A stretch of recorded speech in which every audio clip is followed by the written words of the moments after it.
بسم اللہ الرحمن الرحیم۔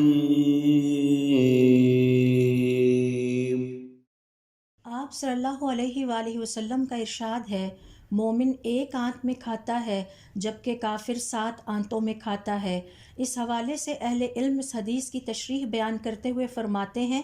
حافظ ابن حجر رحمۃ اللہ علیہ کے مطابق اس حدیث کا مطلب یہ ہے کہ کافر اس دنیا اور اس کے مال کے حوالے سے لالچی اور حریص ہوتا ہے، لہٰذا اس کی زندگی کا مطمع نظر زیادہ سے زیادہ دنیا اور اس کا مال سمیٹنے کی کوشش ہوتی ہے،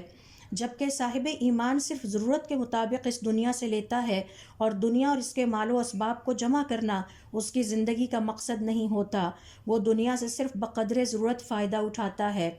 کیونکہ اس کی زندگی کا مقصد اللہ رب العزت کی عبادت اور اس کی فرما برداری ہے، جبکہ ایک اور رائے کے مطابق صاحب ایمان صرف حلال پر ہی اکتفا کرتا ہے اور کافر حلال و حرام کی تمیز کیے بغیر سب کچھ کھاتا چلا جاتا ہے۔ اسی طرح صاحب ایمان کھانے سے پہلے اللہ کا نام لے کر کھانے کا آغاز کرتا ہے، جس سے اس کے کھانے میں برکت آ جاتی ہے اور وہ تھوڑے سے کھانے سے بھی سیراب ہو جاتا ہے اور اس کھانے کی قوت کو پاتا ہے، جبکہ کافر اللہ کا نام لیے بغیر کھاتا ہے اور زیادہ کھاتا چلا جاتا ہے۔ چونکہ اس کے کھانے میں برکت نہیں ہوتی، لہٰذا وہ کھانے کی قوت سے بھی محروم رہ جاتا ہے۔